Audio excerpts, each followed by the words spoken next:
se mbetet ende në rafshin e propozimit, edhe pse nuk ka patur, nuk ka hasur në kundërshti, gjithsesi nga ajo çka është bërë deri tani edhe pse në një kohë të shkurtër të Skënder Hitës në krye të policisë së shtetit, lëvizjet që ka bërë, apo drejtorët që në fakt në bazë të asaj çka di dhe çfarë ke informacion duhet lëvizin dhe nuk duhet qëndrojnë aty ku janë. Po ka disa nga rrethet kryesore në vend, nuk duhet kenë drejtorët që aktualisht janë. Nuk dua të përmend emra, unë kam qenë një zë i fortë kundër Ilir Protës dhe besoj që koha më ka thënë të drejtë, patjetër që Skënder Hitaj nuk e ka patur kohën e mjaftueshme për të shkërmoqur gjithë ato grupimet që ishin brenda policisë së shtetit dhe që i kishin zaptuar policinë e shtetit.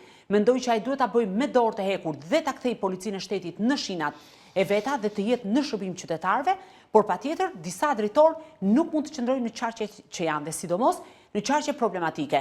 Ka brenda policisë së shtetit zyrtarë policie dhe zoti Hita, kjo është një sfidë që unë po ja hedh publikisht, duhet jetë shumë i kujdesshëm në momentin që bën përzgjedhje të drejtorëve të rinj të policive të qarqeve. Se e di që ndodhi Sita, zyrtarët më të mirë të policisë së shtetit nëse mund ta them u internuan dhe u dërguan në Akademinë e Policisë.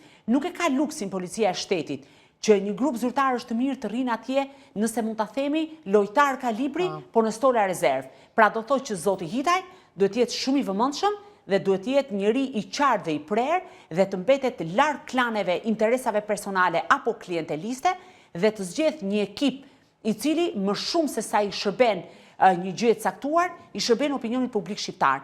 Mjaft është mjaft, ka ardhur koha që policisë së shtetit i kthehet dinjiteti që meriton. Dhe kritika ime për zotin Hitaj, sepse unë vërtet ja jap kohën një zyrtari policie, është që të veprojë me shpejtësi, në çfarë kuptimi, jo i nxituar, po me shpejtësi për shkak të gjendjes ku është policia, të veprojë dhe të ketë një lloj maturie për përzgjedhjen e emrave, të mos ketë klientelizëm apo interesa personal, po të zgjedhë realisht ato emra të cilët vërtet kalojnë në disa filtra dhe janë njerëz që normalisht mund ta bëjnë zap policinë e shtetit. Në çfarë kuptimi ta bëjnë zap? Që të ketë autoritet punësi policisë, që të gjendet pranë qytetarit, që të referojnë ngjarje penale, që ngjarjet të trajtohen me prioritet e të tjera me radhë. Në të kundërt, nuk kemi bërë asgjë se sa kemi mbetur në pikën fundore ku gjithçka aty është një moçal i madh dhe gjithkush mund të fusi duart edhe të shkatrojë dosje hetimore. Jo, zoti Hitaj duhet të jetë shumë i qartë në këtë pjesë. Për më tepër që ka ndryshime ligjore, a duhet të ketë meritokraci? Patjetër. A duhet të ketë meritokraci dhe në radhët e policisë së shtetit? Po. Si e zgjidh Skënder Hita këtë? Duke nisur që nga sistemi i gradave, duke qëndruar larg klientelizmit dhe duke qëndruar larg formave të tjera. Po i bie punë me shumë përgjegjësi, punë voluminoze dhe gjitha për të ndryshuar thellësisht diçka në policinë e shtetit dhe nuk do mjaftonte ndoshta as Jo, unë nuk e kritikova.